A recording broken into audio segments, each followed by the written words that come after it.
धर्म की सूक्ष्म गति और फल भोग में जीव की परतंत्रता। मार्कंडेय जी कहते हैं, धर्मव्याध ने कौशिक ब्राह्मण से कहा, वृद्ध पुरुषों का कहना है कि धर्म के विषय में केवल वेद प्रमाण है। यह बात बिल्कुल ठीक है, तो भी धर्म की गति बड़ी सूक्ष्म है। उसमें अनेकों भेद, अनेकों शाखाएं हैं।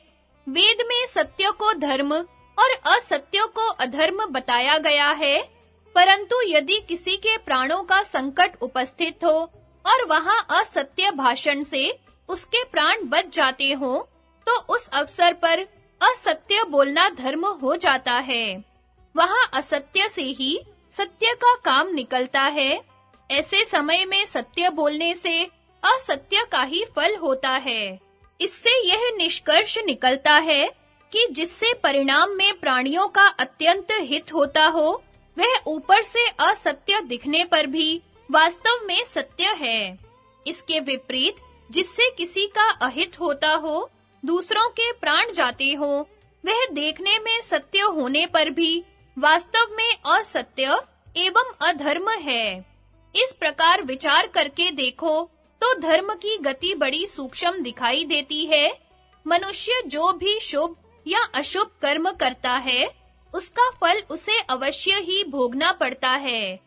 यदि उसे बुरे कर्मों के फल स्वरूप प्रतिकूल दशा प्राप्त होती है, दुख आ पड़ते हैं, तो वह देवताओं की निंदा करता है, ईश्वर को कोसता है, परंतु अज्ञानवश अपने कर्मों के परिणाम पर उसका ध्यान नहीं जाता। मूर्ख, कपटी और चंचल चित्त वाला मनुष्य सदा ही सुख दुख के चक्कर में पड़ा रहता है। उसकी बुद्धि, सुंदर शिक्षा और पुरुषार्थ कोई भी उसे उस चक्कर से बचा नहीं सकते। यदि पुरुषार्थ का फल पराधीन न होता, तो जिसकी जो इच्छा होती उसे ही प्राप्त कर लेता। परंतु देखा यह जा रहा है कि बड़े-बड़े संयमी, कार्यकुशल और बुद्धिमान मनुष्य भी अपना काम करते-करते थक जाते हैं, तो भी उन्हें इच्छा अनुसार फल नहीं मिलता। तथा दूसरा मनुष्य जो जीवों की हिंसा करता है और सदा लोगों को ठगता ही रहता है, मौज से जिंदगी बिता रहा है, कोई बिना उद्योग के ही अपार संपत्ति का स्वामी हो जाता है और किसी को दिन भर काम करने पर मजदूरी भी नसीब नहीं होती।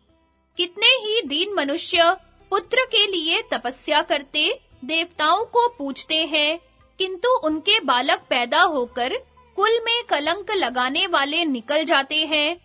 और बहुत से ऐसे हैं जो अपने पिता के कमाए हुए धन धान्य तथा प्रचुर भोग विलास के साधनों के साथ जन्म लेते हैं और लौकिक मंगलाचार में ही इनका जन्म होता है। इसमें कोई संदेह नहीं कि मनुष्य को जो रोग होते हैं, वे उनके कर्मों के ही फल है।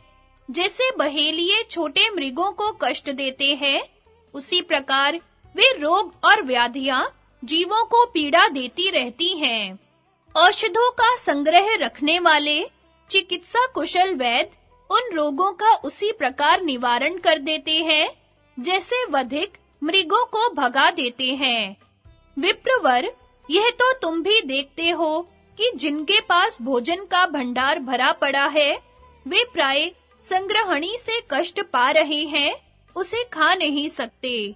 दूसरी ओर जिनकी भुजाओं में बल है, जो स्वस्थ और शक्तिशाली हैं, वे अन्न के अभाव में त्राही-त्राही कर रहे हैं। बड़ी कठिनता से उनके पेट में कुछ जा पाता है। इस प्रकार यह संसार असहाय है और मोह शोक में डूबा हुआ है। कर्मों के अत्यंत प्रबल प्रवाह में पड़कर निरंतर उसकी आधी व्याधि रूप प्रचंड तरंगों के थपेड़े सह रहा है। यदि जीव फल भोगने में स्वतंत्र होता, तो न कोई मरता और न बूढ़ा होता। सभी मनचाही कामनाओं को प्राप्त कर लेते। अप्रिय की प्राप्ति तो किसी को होती ही नहीं। देखा जा रहा है कि जगत में सभी लोग सबसे ऊंचा होना चाहते हैं। इसके लिए यथाशक्ति प्रयत्न भी करते हैं, किंतु वैसा होता नहीं। बहुत से मनुष्य एक ही नक्षत्र और लग्न में उत्पन्न होते हैं, परंतु पृथक-पृथक कर्मों का संग्रह होने के कारण फल की प्राप्ति में महान अंतर हो जाता है। कहाँ तक कहा जाए, नित्य अपने उपयोग में आने वाली वस्तु पर भी किसी का अधिकार नहीं है। श्रुति के अनुसार यह जीवात्मा सनातन है और संपूर्ण प्राणियों का शरीर नाशवान है। शरीर पर आघात करने से शरीर का तो नाश हो जाता है, किंतु अविनाशी जीव नहीं मरता। वह कर्म बंधन में बंधा हुआ फिर दूसरे शरीर में प्रविष्ट हो जाता है। जीवात्मा की नित्यता और पुण्य पाप कर्मों के शुभाशुभ परिणाम। कौशिक ब्राह्मण ने प्रश्न किया, हे कर्मवेताओं में श्रेष्ठ, जीव सनातन कैसे हैं? इस विषय को मैं ठीक-ठीक समझना चाहता हूँ। धर्मव्याध ने कहा, देह का नाश होने पर जीव का नाश नहीं होता। मूर्ख मनुष्य जो कहते हैं कि जीव मरता है, सो उनका यह कथन मिथ्या है। जीव तो इस शरीर को छोड़कर दूसरे शरीर में चला जाता है। शरीर के पांचों तत्वों का पृथक-पृथक पांचों भूतों में मिल जाना ही उसका नाश कहलाता है। इस जगत में मनुष्य के किए हुए कर्मों को दूसरा कोई नहीं भोगता। उसने जो कुछ कर्म किया है, उसे वह स्वयं ही भोगेगा। किए हुए कर्म का कभी नाश नहीं होता। पवित्र आत्मा मनुष्य पुण्य कर्मों का आचरण करते हैं और नीच पुरुष पाप कर्मों में प्रवृत्त होते हैं। वे कर्म मनुष्य का अनुसरण करते हैं और उनसे प्रभावित होकर वह दूसरा जन्म लेता है।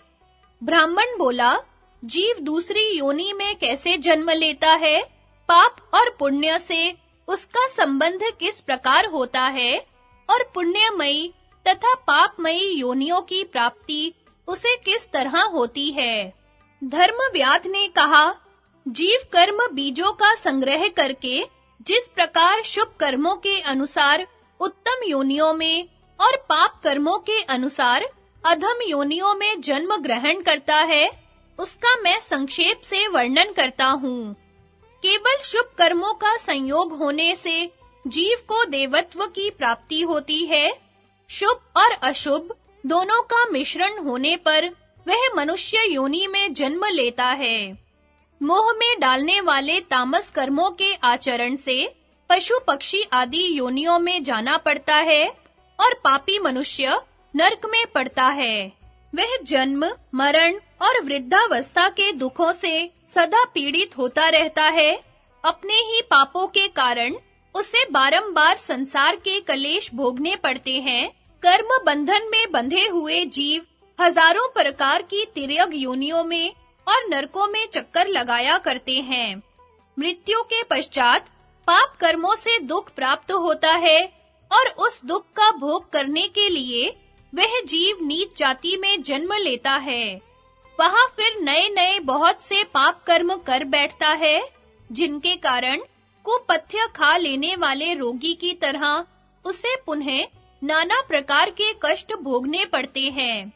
इस प्रकार यद्यपि वह निरंतर दुख उठाता रहता है, तथापि अपने को दुखी नहीं मानता, दुख को ही सुख समझने लगता है।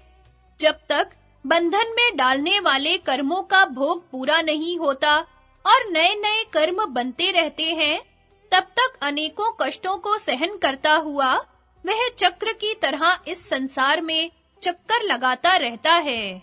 जब बंधन कारक कर्मों के भोग पूर्ण हो जाते हैं और सत्कर्मों के द्वारा उसमें शुद्धि भी आ जाती है, तब वह तप और योग का आरंभ करता है।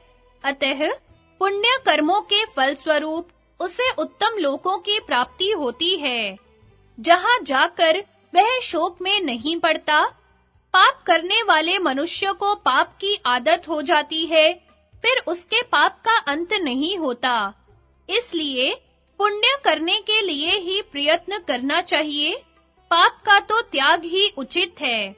जो संस्कार संपन्न, जितेंद्रिय, पवित्र तथा मन पर काबू रखने वाला है, उस बुद्धिमान पुरुष को दोनों ही लोकों में सुख की प्राप्ति होती है।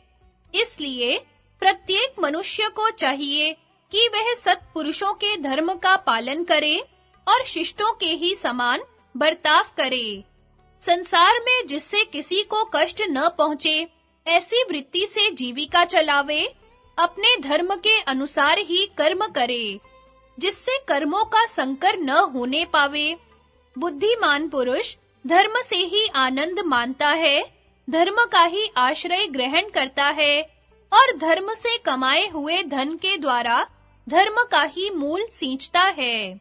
इस प्रकार वह धर्मात्मा होता है, उसका चित्त स्वच्छ एवं प्रसन्न हो जाता है तथा मित्र जनों से संतुष्ट होकर वह इस लोक और परलोक में भी आनंदित होता है। धर्मात्मा पुरुष शब्द, स्पर्श, रूप, रस और गंध सभी प्रकार के विषय सुख तथा प्रभुत्व प्राप्त करता है। यह स्थिति उसके धर्म का ही फल माना जाता है। धर्म के फल रूप से सांसारिक सुखों को पाकर जिसे तृप्ति या संतोष नहीं होता, वह ज्ञान दृष्टि के कारण वैराग्य को प्राप्त होता है। बुद्धि के नेत्रों से देखने वाला मनुष्य राग, द्वेष आदि दोषों से युक्त नहीं होता। वह विरक्त तो पूर्ण हो जाता है, पर धर्म का परित्याग नहीं करता। संपूर्ण जगत को नाशवान समझकर वह सबको ही त्यागने का प्रयत्न करता है। तत्पश्चात प्रारब्ध के भरोसे न बैठकर वह उचित उपाय से मुक्ति के लिए उद्योग करता है। इस प्रकार वैराग्य को प्राप्त होकर वह पाप कर्मों का परित्याग करता है, फिर धार्मिक होकर अंत में मोक्ष प्राप्त कर लेता है। जीव के कल्याण का साधन है तप, और तप का मूल है शम और दम, मन और इंद्रियों पर विजय प्राप्त करना। उस तप के द्वारा मनुष्य अपनी सभी मनोवांछित वस्तुओं को प्राप्त करता है। इंद्रिय संयम, सत्य भाषण और शम दम, इनके द्वारा मनुष्य परम पद को भी असंयम से हानि और संयम से लाभ। ब्राह्मण ने प्रश्न किया, धर्मात्मन, इंद्रियां कौन-कौन है? उनका निग्रह किस प्रकार करना चाहिए? निग्रह का फल क्या है और उस फल की प्राप्ति किस प्रकार होती है? धर्मव्याद बोला, इंद्रियों द्वारा किसी विषय का ज्ञान प्राप्त करने के लिए सबसे पहले मनुष्यों का मन प्रवृत्त होता है। उसको जान लेने पर मन का उसके प्रति राग या द्वेष हो जाता है। जिसमें राग होता है, उसके लिए मनुष्य प्रयत्न करता है, उसे पाने के लिए फिर बड़े-बड़े कार्यों का आरंभ करता है और प्राप्त होने पर अपने अभीष्ट विषयों का बारंबार सेवन करता रहता है।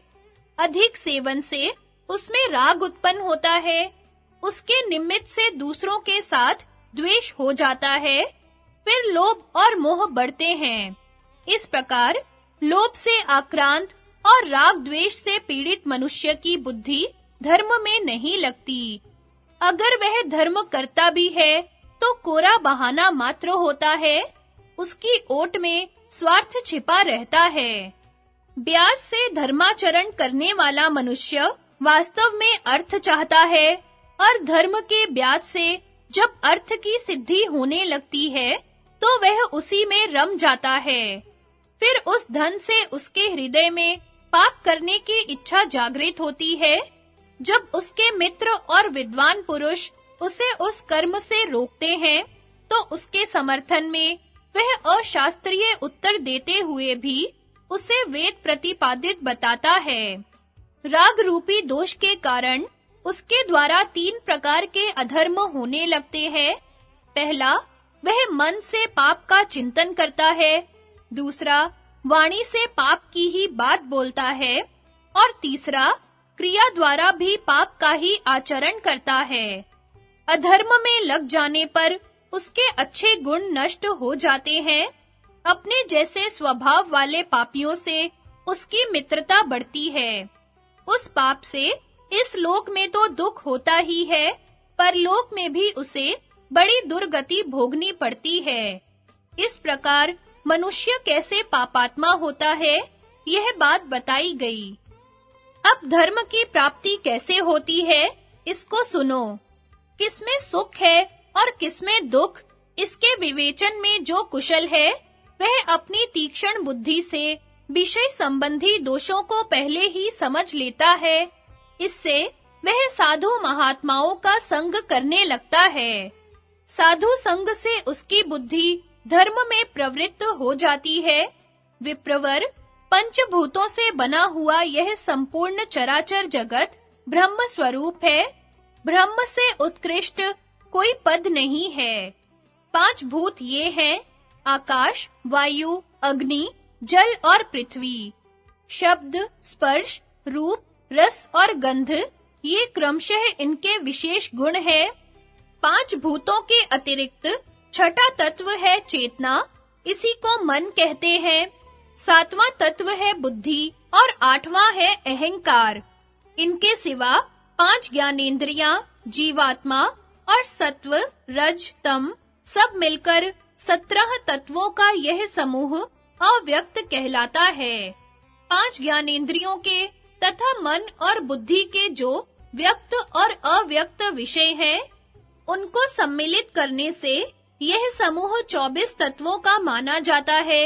यह व्यक्त और अव्यक्त दोनों ही प्रकार का तथा भोग्य रूप है।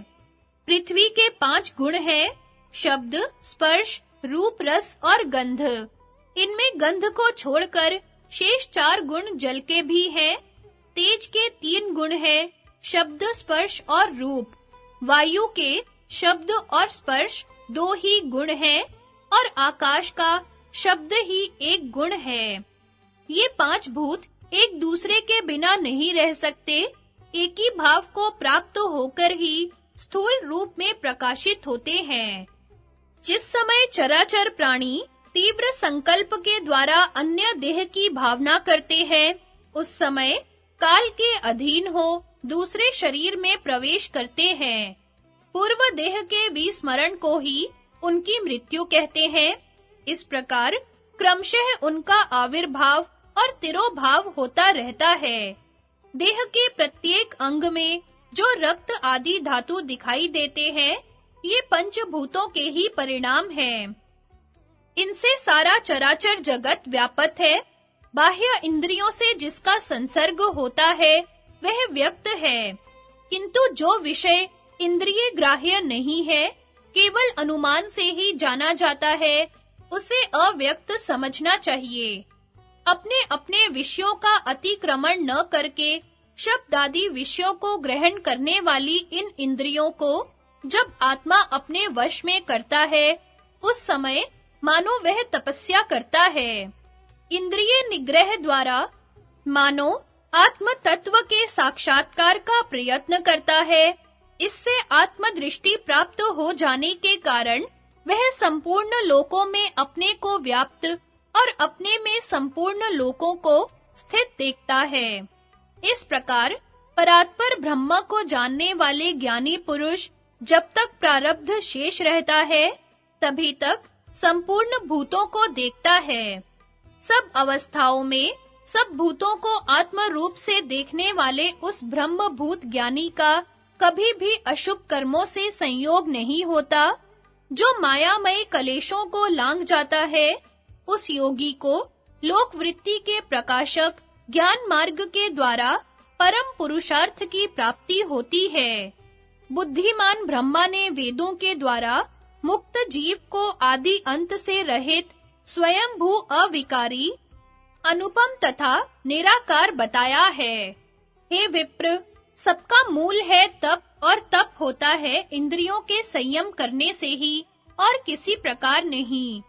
स्वर्ग नरक आदि जो कुछ भी है, वह सब इंद्रियां ही है। मन सहित इंद्रियों को रोकना ही योग का अनुष्ठान है। यही संपूर्ण तपस्या का मूल है, और इंद्रियों का अधीन न रखना ही नरक का हेतु है। इंद्रियों के साथ देने से, उनके पीछे चलने से सभी तरह के दोष संघटित होते हैं, और उन्हीं को वश में कर लेने से सिद्धि प्राप्त होती है। अपने शरीर में ही विद्यमान मन सहित 6 इंद्रियों पर जो अधिकार प्राप्त कर लेता है, वह जितेंद्रिय पुरुष पापों में ही नहीं लगता, फिर अनर्थों से तो उसका संयोग हो ही कैसे सकता है। पुरुष का यह शरीर ही रथ है, आत्मा सारथी है, इंद्रियां घोड़े हैं। जैसे कुशल सारथी घोड़ों को अपने वश में रखकर सुखपूर्वक यात्रा करता है, उसी प्रकार सावधान पुरुष अपनी इंद्रियों को अधीन रखकर सुखपूर्वक जीवन यात्रा पूर्ण करता है। जो देह रूपी रथ में जुटे हुए मन एवं इंद्रिय रूपी 6 बलवान घोड़ों की बागडोर को ठीक से संभालता है, वही उत्तम सारथी है। सड़क पर दौड़ने वाले घोड़ों की तरह विषयों में विचरने वाली इन इंद्रियों को वश में करने के लिए धैर्य पूर्वक प्रयत्न करे। धीरता पूर्वक उद्योग करने वाले को अवश्य ही उन पर विजय प्राप्त होती है। विषयों की ओर जाने वाली इंद्रियों के पीछे यदि मन को भी लगा दिया जाए, तो वह बुद्धि को उसी भांति हर लेता है, जैसे नदी की मझधार में चलती हुई नाव को वायु का झोंका डुबो देता है।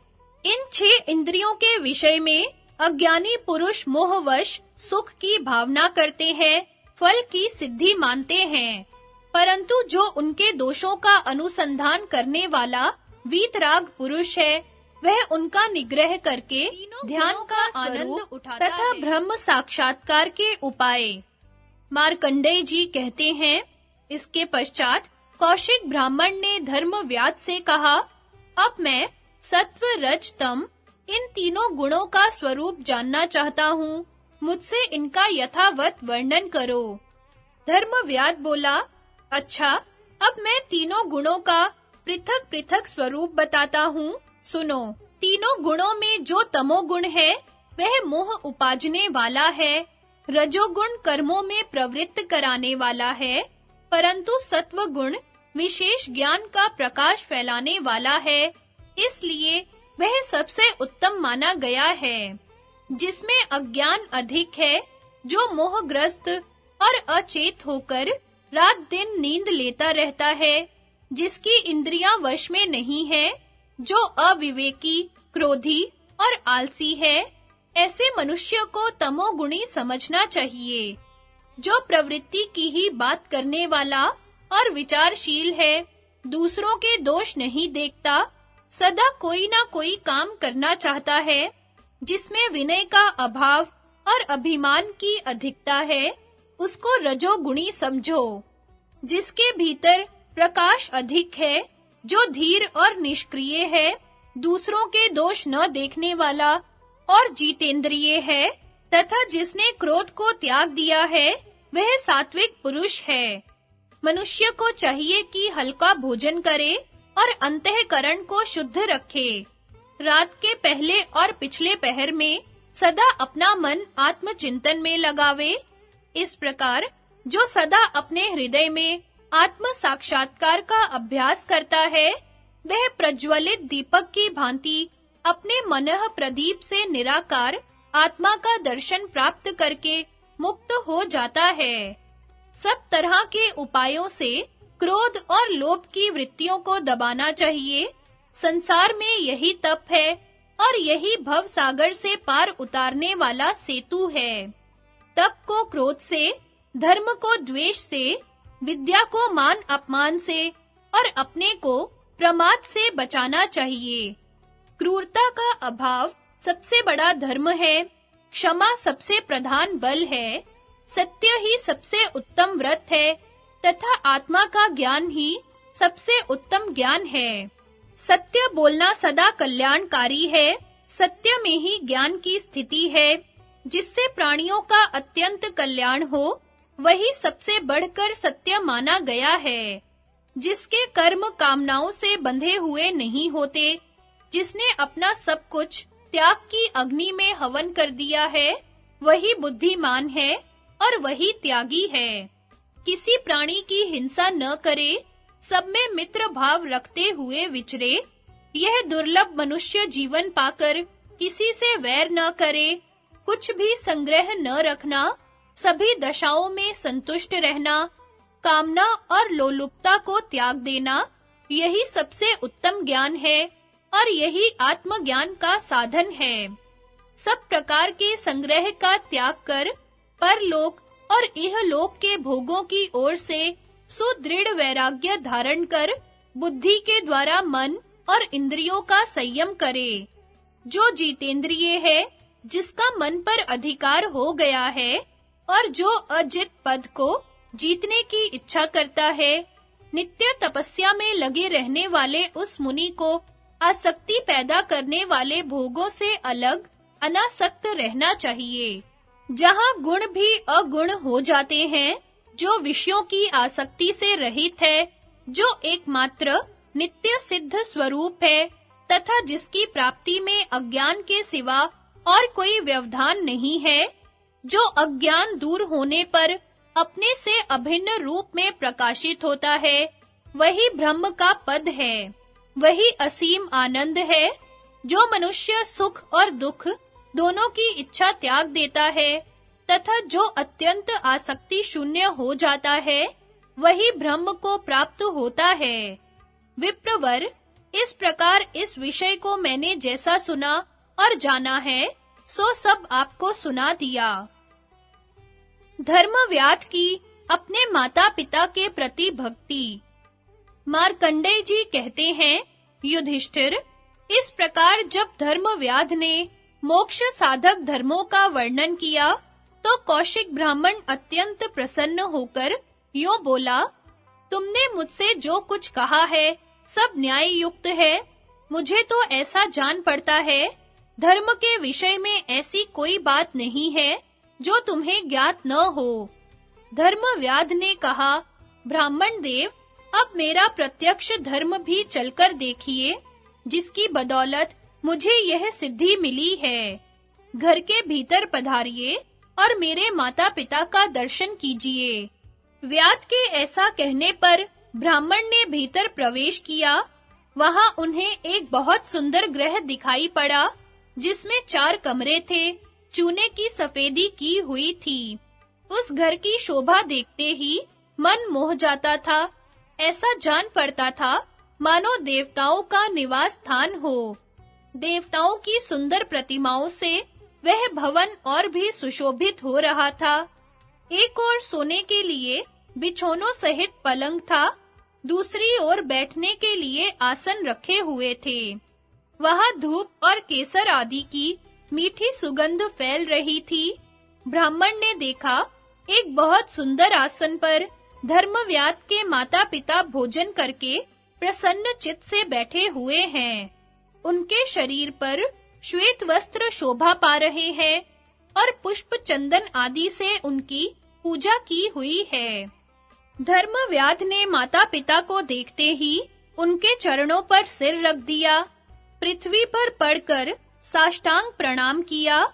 बूढ़े माता-पिता बड़े स्नेह से बोले, बेटा उठ, तू धर्म को जानता है, धर्म ही सदा तेरी रक्षा करे। हम दोनों तेरी सेवा से, तेरे शुद्ध भाव से बहुत प्रसन्न हैं। तेरी आयु बड़ी हो। तूने उत्तम गति, तप, ज्ञान और श्रेष्ठ बुद्धि प्राप्त की है। बेटा, तू सत्पुत्र है। तूने नित्य नियम से हमारा सत्कार, हमारा पूजन किया है, हमको ही देवता समझा है। द्विजों के समान शम दम का पालन किया है। मेरे पिता के पितामह और प्रपितामह आदि तथा हम दोनों भी तेरे इस सेवा भाव से बहुत प्रसन्न हैं। मन, वाणी और शरीर से कभी तू हमारी सेवा नहीं छोड़ता। अब भी तेरी बुद्धि में हमारी सेवा के सिवा और कोई विचार नहीं है। परशुराम जी ने जिस प्रकार अपने वृद्ध माता-पिता की सेवा की थी, उसी प्रकार उससे भी बढ़कर तूने हमारी सेवा की है। तत्पश्चात व्याध ने अपने माता-पिता को ब्राह्मण देवता का परिचय दिया। उन्होंने भी ब्राह्मण का स्वागत सम्मान किया। ब्राह्मण ने कृतज्ञता प्रकट की और पूछा, आप दोनों इस घर में पुत्र और सेवकों सहित सकुशल तो है ना? आपका शरीर तो निरोग है ना? उन्होंने कहा, हाँ भगवन, हमारे घर में तथा सेवकों के यहाँ भी सब कुशल है। आप अपना कहें, आप यहाँ सकुशल पहुँच गए ना? रास्ते में कोई कष्ट तो नहीं हुआ? ब्राह्मण ने कहा, हाँ, मुझे कोई कष्ट नहीं हुआ। तदनंतर व्याध ने अपने माता-पिता की ओर देखते हुए कौशिक ब्राह्मण से कहा, भगवन, ये माता-पिता ही मेरे प्रधान देवता हैं। जो कुछ देवताओं के लिए करना चाहिए, वह सब मैं इन्हीं दोनों के लिए करता हूँ। इनकी सेवा में मुझे आलस्य नहीं होता। जैसे सारे संसार के लिए इंद्र आदि 33 देवता पूजनीय हैं, उसी प्रकार मेरे लिए ये बूढ़े माता-पिता पूज्य हैं। द्विजलोक देवताओं के लिए जैसे नाना प्रकार के उपहार समर्पण करते हैं, उसी प्रकार मैं भी इनके लिए करता हूँ। ब्राह्मण, ये माता-पिता ही मेरे सर्वश्रेष्ठ देवता हैं। मैं फूल फल और रत्नों से इन्हीं को संतुष्ट करता हूँ। जिन्हें विद्वान लोग अग्नि कहते हैं, वे मेरे लिए ये ही हैं। चारों वेद और यज्ञ भी मेरे लिए ये माता-पिता ही हैं। इन्हीं के लिए मेरे पुत्र, स्त्री तथा मित्र हैं। ये प्राण भी इन्हीं की सेवा में समर्पित है।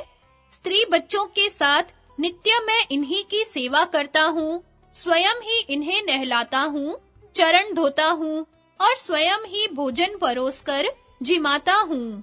मैं जानता हूँ इन्हें क्या रुचता है और क्या नहीं, इसलिए इनकी पसंद की चीजें लाता हूँ और जो उन्हें नहीं अच्छी लगती वह चीज नहीं लाता। इस प्रकार आलस्य त्याग कर मैं सदा इनकी सेवा में लगा माता-पिता की सेवा के लिए उपदेश और कौशिक का जाना। मार्कंडेय जी कहते हैं, इस प्रकार धर्मात्मा व्याध ने ब्राह्मण को अपने माता-पिता का दर्शन कराने के पश्चात कहा, ब्राह्मण, माता-पिता की सेवा ही मेरी तपस्या है। इस तप का बल देखिए। इसी के प्रभाव से मुझे दिव्य दृष्टि प्राप्त हो गई है, जिससे मैं यह जान गया कि आप उस पतिव्रता स्त्री के कहने से यहाँ आए हैं। जिस सती ने आपको यहाँ भेजा है, वह अपने पातिव्रत्य के प्रभाव से वास्तव में ये सभी बातें जानती है। अब मैं आपके हित के लिए कुछ बातें बताता हूँ, सुनिए। आपने वेदों का स्वाध्याय करने के लिए पिता माता की आज्ञा लिए बिना गृह त्याग किया है। इससे उन दोनों का तिरस्कार हुआ है और यह आपके लिए अत्यंत अनुचित कार्य है। आपके शोक से वे दोनों बूढ़े माता-पिता अंधे हो गए हैं। जाइए, उन्हें प्रसन्न कीजिए। ऐसा करने से आपका धर्म नष्ट नहीं होगा। आप तपस्वी महात्मा और धर्मानुरागी हैं, किंतु माता-पिता की सेवा के बिना ये सब व्यर्थ है। आप शीघ्र ही जाकर उन्हें प्रसन्न कीजिए। मेरी बात में विश्वास कीजिए। यह मैंने आपके हित की बात कही है। मैं इससे बढ़कर और कोई धर्म नहीं समझता। ब्राह्मण बोला, धर्मात्मन, यह मेरा बड़ा सौभाग्य था जो मैं यहाँ आया और तुम्हारा सत्संग प्राप्त हुआ। तुम्हारे समान धर्म का तत्व समझाने वाले लोग इस संसार में दुर्लभ हैं। प्रथम तो हजारों मनुष्यों में कोई विरला ही ऐसा है जो धर्म का तत्व जानता हो। वह भी प्राय मिलता नहीं। तुम्हारा कल्याण हो। आज मैं तुम पर तुम्हारे सत्य के कारण बहुत प्रसन्न हूँ। जैसे स्वर्ग से भ्रष्ट हुए राजा ययाति को उनके दोहित्रों ने बचाया था, उसी प्रकार तुम जैसे संत ने आज मेरा नरक से उद्धार किया है। अब मैं तुम्हारे कहने के अनुसार माता-पिता की सेवा करूंगा। जिसका अंतःकरण शुद्ध नहीं है, वह धर्म अधर्म का निर्णय नहीं कर सकता। आश्चर्य है कि यह सनातन धर्म, जिसका तत्व समझना कठिन है, शूद्र जाति के मनुष्य में भी विद्यमान है। मैं तुमको शूद्र नहीं मानता। किसी प्रबल प्रारब्ध के कारण तुम्हारा शूद्र योनि में जन्म हो गया है। ब्राह्मण के पूछने पर व्याध ने बताया कि मैं पूर्व जन्म में वेदवेत्ता ब्राह्मण था। संग दोष से मेरे द्वारा कुछ ऐसा कर्म बन गया जिससे मुझे ऋषि का शाप प्राप्त हुआ। उसी शाप से मुझे शूद्र जाति में व्याध होना पड़ा है। ब्राह्मण ने कहा, शूद्र होने पर भी मैं तुम्हें ब्राह्मण ही मानता हूँ। जो ब्राह्मण होकर भी पापी, दंभी और असन्मार्ग पर चलने वाला है, वह शूद्र के ही समान है। इसके विपरीत जो शूद्र होकर भी शम, दम, सत्य तथा धर्म का सदा पालन करता है, उसे मैं ब्राह्मण ही मानता हूँ, क्योंकि मनुष्य सदाचार से ही ब्राह्मण होता है। तुम ज्ञानवान हो, बुद्धिमान हो, तुम्हारी बुद्धि विशाल है, तुम धर्म के तत्व को जानते हो और ज्ञानानंद से तृप्त रहते हो, इसलिए कृतार्थ हो। अब मैं जाने के लिए तुम्हारी अनुमति चाहता हूँ। तुम्हारा कल्याण हो और धर्म सदा तुम्हारी रक्षा करे। मार्कंडेय जी कहते हैं, ब्राह्मण की बात सुनकर धर्मात्मा व्याध ने हाथ जोड़कर कहा, बहुत अच्छा, अब आप पधारें। ब्राह्मण ने धर्मव्याध की प्रदक्षिणा की और वहां से चला गया। घर जाकर उसने माता-पिता की पूर्ण सेवा की और बूढ़े माँ-बाप ने प्रसन्न होकर उसकी बड़ी सराहना की।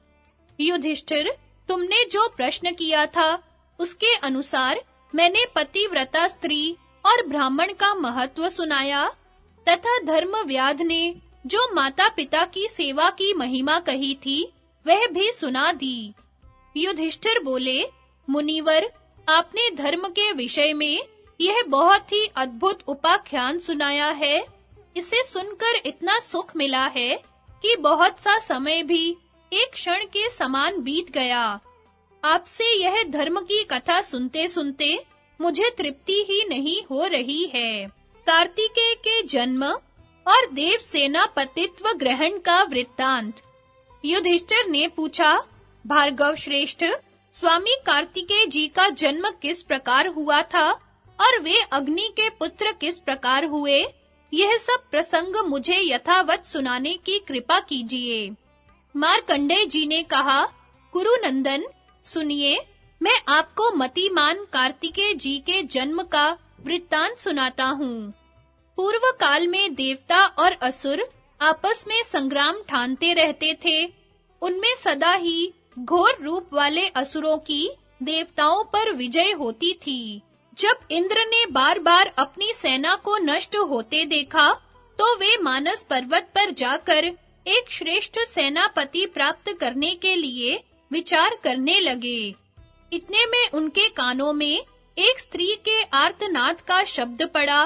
वह बार-बार चिल्लाती थी, अरे कोई पुरुष दौड़ो, मेरी रक्षा करो। इंद्र ने उसका विलाप सुनकर कहा, भीरु, तू डर मत, अब तेरे लिए भय की कोई बात नहीं है। फिर उसके पास पहुंचकर देखा कि उसके सामने हाथ में गदा लिए केशी दैत्य खड़ा है। तब उस कन्या का हाथ पकड़कर इंद्र ने कहा, रे नीच कर्म करने वाले, तू किस प्रकार इस कन्या का हरण करना चाहता है? याद रख, मैं वज्रधर इंद्र हूँ, अब तू इसका पिंड छोड़ दे। तब केशी बोला, अरे इंद्र, तू ही इसे छोड़ दे, इसे तो मैं वरण कर चुका हूँ। ऐसा करने पर ही तू जीता जागता अपनी पुरी में लौट सकता है। ऐसा कहकर केशी ने इंद्र पर अपनी गदा छोड़ी, किंतु इंद्र ने अपने वज्र द्वारा उसे बीच में ही काट डाला। फिर केशी ने अत्यंत क्रुद्ध होकर इंद्र पर एक पहाड़ की चट्टान फेंकी। अपनी ओर आते देख इंद्र ने उसे भी टुकड़े-टुकड़े करके पृथ्वी पर गिरा दिया।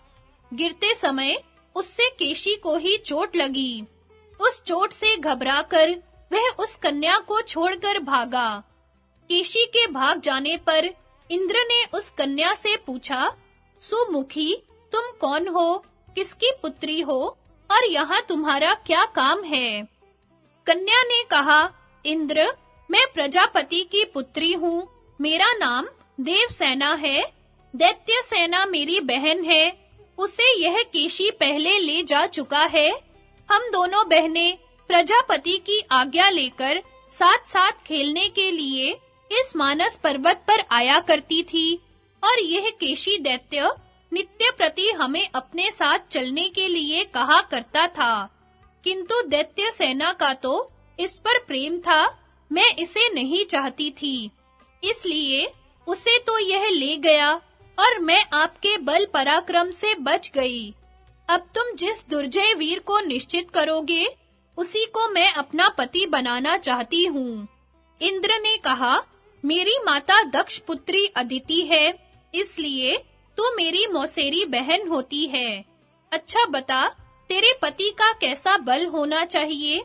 कन्या बोली, जो देवता, दानव, यक्ष, किन्नर, नाग, राक्षस और दुष्ट दैत्यों को जीतने वाला, महान पराक्रमी और अत्यंत बलवान हो, तथा जो तुम्हारे साथ मिलकर सभी प्राणियों पर विजय प्राप्त कर ले, वह ब्रह्मनिष्ठ और कीर्ति की वृद्धि करने वाला पुरुष ही मेरा पति होना चाहिए। मार्कंडेय जी बोले, राजन, उस कन्या की बात सुनकर इंद्र को बड़ा खेद हुआ और उन्होंने सोचा कि जैसा यह कहती है, वैसा तो कोई वर इसके लिए दिखाई नहीं देता। फिर वे उसे साथ ले ब्रह्मलोक में पितामह ब्रह्मा जी के पास गए और उनसे कहा, भगवान, आप इस कन्या के लिए कोई सद्गुणी और शूरवीर पति बताइए।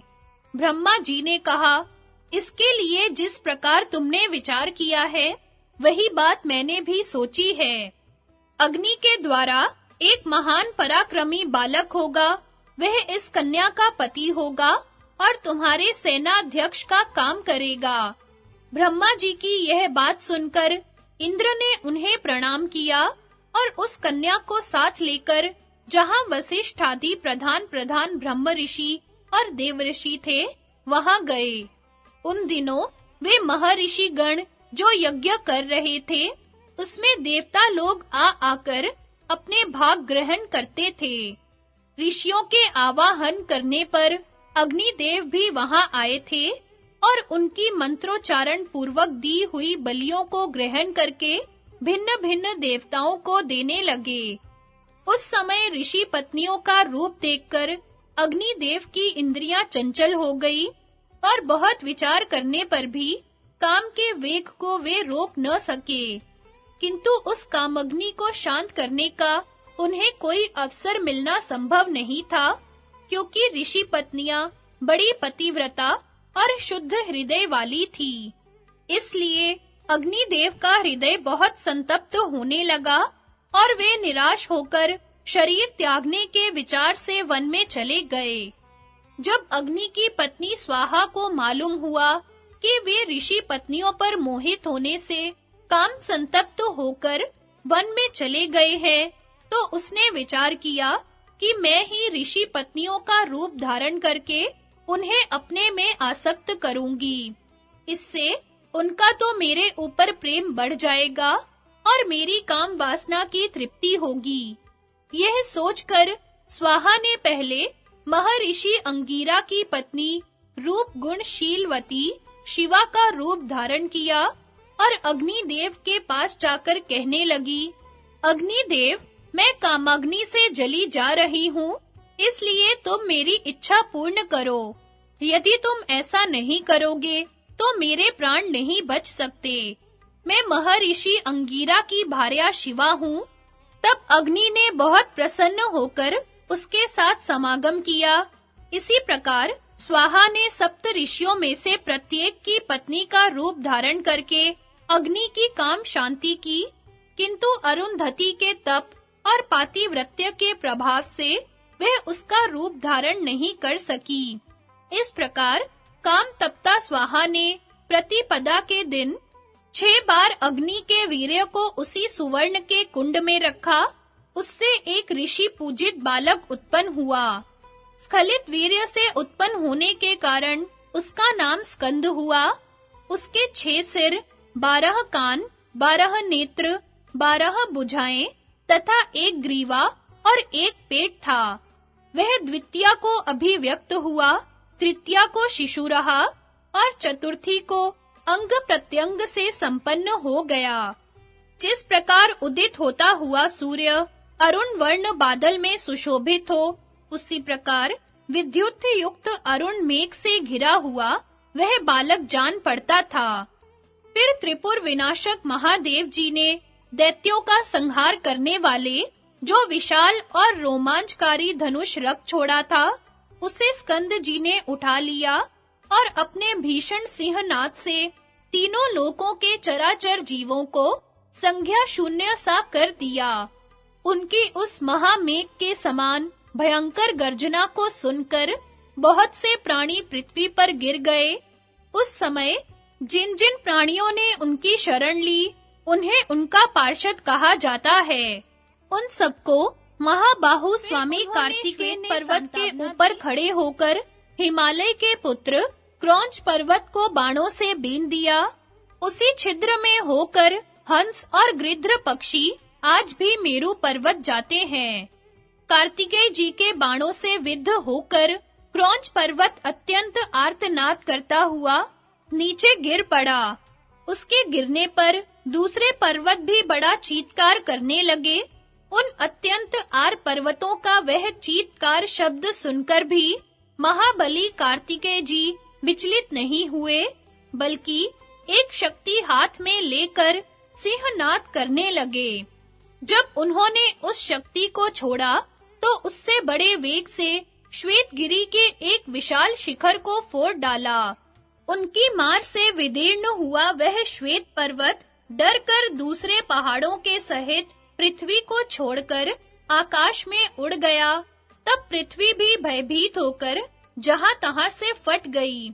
किंतु व्याकुल होकर कार्तिकेय जी के पास जाने पर वह फिर बलवती हो गई। पर्वतों ने भी उनके चरणों में सिर झुकाया और वे पृथ्वी पर फिर से आ गए। तब से शुक्ल पक्ष की पंचमी के दिन लोग उनका पूजन करने लगे। इधर जब सप्त ऋषियों को उस महान तेजस्वी पुत्र के उत्पन्न होने का समाचार मालूम हुआ, तो उन्होंने अरुंधति के सिवा और सब पत्नियों को त्याग दिया। किंतु स्वाहा ने सप्त ऋषियों से बार-बार कहा कि मैं अच्छी तरह जानती हूँ, यह मेरा पुत्र है। आप लोग जैसा समझते हैं, वैसी बात नहीं है। विश्वामित्र जी ने जब अग्निदेव को कामातुर देखा था, तो वे भी सप्त ऋषियों की इष्टि करके गुप्त रूप से उनके पीछे चले गए थे। इसलिए उन्हें सब बातों का ठीक-ठीक पता था। उन्होंने भी सप्त ऋषियों से कहा कि इसमें आप लोगों की पत्नियों का अपराध नहीं है, किंतु उनसे सब बातें यथावत सुनकर भी उन्होंने अपनी पत्नियों को त्याग ही दिया। जब देवताओं ने स्कंद के बल पराक्रम की बातें सुनी, तो उन्होंने आपस में मिलकर इंद्र से कहा, देवराज, स्कंद का बल असह्य है, आप उसे तुरंत मार डालिए। यदि आप ऐसा नहीं करेंगे, तो वही देवताओं का राजा बन बैठेगा। इंद्र को यद्यपि अपनी विजय में संदेह था, तो भी उन्होंने ऐरावत पर चढ़कर सब देवताओं को साथ ले स्कंद पर धावा बोल दिया। वहां पहुंचकर इंद्र तथा समस्त देवताओं ने भीषण सिंहनाद किया। उस शब्द को सुनकर कार्तिकेय जी ने भी समुद्र के समान बड़ी भारी गर्जना की। उस महान शब्द से देवताओं की सेना अचेत सी हो गई और उसमें खलबलाए हुए समुद्र के समान सनसनी फैल गई। देवताओं को अपना वध करने के लिए आया देख अग्नि कुमार कार्तिकेय ने कुपित होकर अपने मुख से अग्नि की धधकती हुई ज्वालाएं छोड़ी। वे लपटे पृथ्वी पर भय से कांपती हुई देव सेना को जलाने लगी। इससे देवताओं के मस्तक, शरीर, आयुध और वाहन जलने लगे तथा वे तितर-बितर हो जाने से छिन्न-भिन्न तारागण के समान प्रतीत होने लगे। इस प्रकार जल भुन जाने से उन्होंने इंद्र को छोड़कर अग्निपुत्र स्कंद की ही शरण ली। तब उन्हें कुछ चैन मिला। देवताओं के त्याग देने पर इंद्र ने स्कंद पर वज्र छोड़ा। उस वज्र ने उनके दाहिने अंग पर चोट की। उससे उनके अंग में से एक और पुरुष प्रकट हुआ। वह युवावस्था का था तथा सोने का कवच, शक्ति और दिव्य कुंडल धारण किया था। स्कंद के अंग में वज्र का प्रवेश होने से उत्पन्न होने के कारण वह विशाख नाम से प्रसिद्ध हुआ। इस प्रकार प्रलय अग्नि के समान तेजस्वी एक दूसरे पुरुष को उत्पन्न हुआ देखकर इंद्र को बड़ा भय हुआ और उन्होंने हाथ जोड़कर स्कंद की ही शरण ली। साधु स्कंद ने सेना के सहित इंद्र को अभय दान दिया। तब देवता लोग अत्यंत प्रसन्न होकर बाजे बजाने लगे। उस समय ऋषियों ने उनसे कहा, देव श्रेष्ठ, तुम्हारा कल्याण हो, तुम संपूर्ण लोकों का मंगल करो। अभी तुम्हें उत्पन्न हुए 6 रात्रियां ही बीती हैं, फिर भी तुमने सारे लोकों को अपने काबू में कर लिया है और फिर तुम्ही ने इन्हें अभय भी दिया है। अतः अब तुम ही इंद्र बनकर तीनों लोकों को निर्भय कर दो। स्वामी कार्तिकेय ने पूछा, मुनिगण, यह इंद्र त्रिलोकी का क्या काम करता है और किस प्रकार यह देवताओं की रक्षा करता है? ऋषियों ने कहा, इंद्र समस्त प्राणियों को बल, तेज, प्रजा और सुख प्रदान करता है तथा प्रसन्न होने पर वह सब प्रकार की इच्छाएं पूरी कर देता है। वह दुराचारियों का संहार करता है, सदाचारियों की रक्षा करता है तथा प्राणियों के प्रत्येक कार्य में उनका अनुशासन करता है।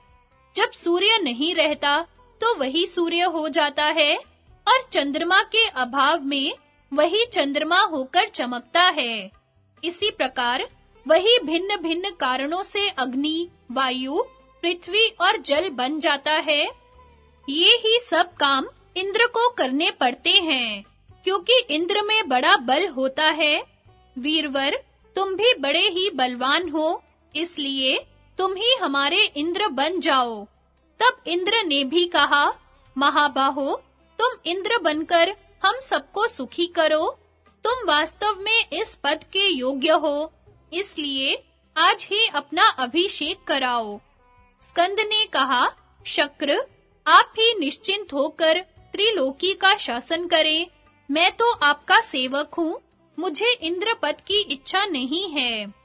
इंद्र बोले, वीर, तुम्हारा बल अद्भुत है। तुम्हारे पराक्रम से चकित हुए प्राणी मुझे गिरी हुई दृष्टि से देखेंगे। यही नहीं, वे हमारे बीच में भेद डालने का भी प्रयत्न करेंगे। इस प्रकार मतभेद हो जाने से मेरी और तुम्हारी लड़ाई ठनेगी और जैसी मेरी धारणा है उसमें विजय तुम्हारी ही होगी। इसलिए तुम ही इंद्र बन जाओ। इस विषय में कोई सोच विचार मत करो। स्कंद ने कहा, शक्र, इस त्रिलोकी के और मेरे भी आप ही राजा हैं। कहिए, मैं आपकी किस आज्ञा का पालन करूं? इंद्र बोले, अच्छा, तुम्हारे कहने से इंद्र तो मैं बना रहूंगा, किंतु यदि सचमुच तुम मेरी आज्ञा मानना चाहते हो तो सुनो, तुम देव सेनापति के पद पर अपना अभिषेक करा लो। स्कंद ने कहा, ठीक है, दानवों के विनाश, देवताओं की अर्थ सिद्धि तथा गौ और ब्राह्मणों के हित के लिए आप सेनापति के पद पर मेरा अभिषेक प्रसन्नता से कर दीजिए। मार्कंडेय जी कहते हैं, स्कंद के इस प्रकार कहने पर इंद्र ने समस्त देवताओं के सहित उन्हें देवताओं का सेनापति बना दिया। उस समय महर्षियों से पूजित होकर वे बड़े ही सुशोभित हुए। उनके मस्तक पर सुवर्ण का छत्र लगाया गया। इतने ही में वहां पार्वती जी के सहित भगवान शंकर पधारे। उन्होंने स्वयं ही विश्वकर्मा की बनाई हुई माला उनके गले में पहना दी। अग्निदेव ने एक मुर्ग दिया। उसकी कालग्नि के समान लाल रंग की ध्वजा सर्वदा उनके रथ पर फहराया करती है, जो समस्त प्राणियों की चेष्टा, प्रभा, शांति और बल है तथा देवताओं की विजय को बढ़ाने वाली है। वह शक्ति स्वयं ही उनके आगे आकर उपस्थित हो गई। फिर उनके शरीर में जन्म के साथ उत्पन्न हुए कवच ने प्रवेश किया। वह युद्ध करने के समय स्वयं ही प्रकट हो जाता है। शक्ति, धर्म, बल, तेज, कांति, सत्य, उन्नति, ब्राह्मण्यता, असम्मोह, भक्तों की रक्षा, शत्रुओं का संहार और लोकों की रक्षा करना, ये सब गुण स्कंद में जन्मते ही हैं। इस प्रकार सभी देवगणों ने उन्हें अपना सेनापति बना लिया। इसके पश्चात कार्तिकेय जी के आगे सहस्त्रों देव सेनाएं उपस्थित हुई और कहने लगी कि आप हमारे पति हैं। तब उन्होंने उन सभी को स्वीकार कर लिया और उनसे सम्मानित हो उन सभी को सांत्वना दी। फिर इंद्र को केशी के हाथ से छुड़ाई हुई देव सेना का स्मरण हो आया और वे सोचने लगे कि इसमें संदेह नहीं, इन्हें ही ब्रह्मा जी ने देव सेना का पति नियत किया है। अतः वे वस्त्रालंकारों से सुसज्जित कर उसे स्कंद के पास ले आए और उनसे कहा, देवश्रेष्ठ, ब्रह्मा जी ने आपके जन्म से पहले ही इसे आपकी पत्नी निश्चित कर दिया है, इसलिए आप विधिवत मंत्रोच्चारण पूर्वक इसका पानी ग्रहण कीजिए। तब स्कंद ने विधि पूर्वक उसका पानी ग्रहण किया। उस समय मंत्रवेता बृहस्पति जी ने मंत्रोच्चारण और हवन आदि किया। इस प्रकार देवसेना कार्तिकेय जी की पटरानी होकर प्रसिद्ध हुई। उसी को ब्राह्मण लोग षष्ठी, लक्ष्मी, आशा, सुखप्रदा, सीनी वाली, कुहू, सद्वृत्ति और अपराजिता भी कहते हैं।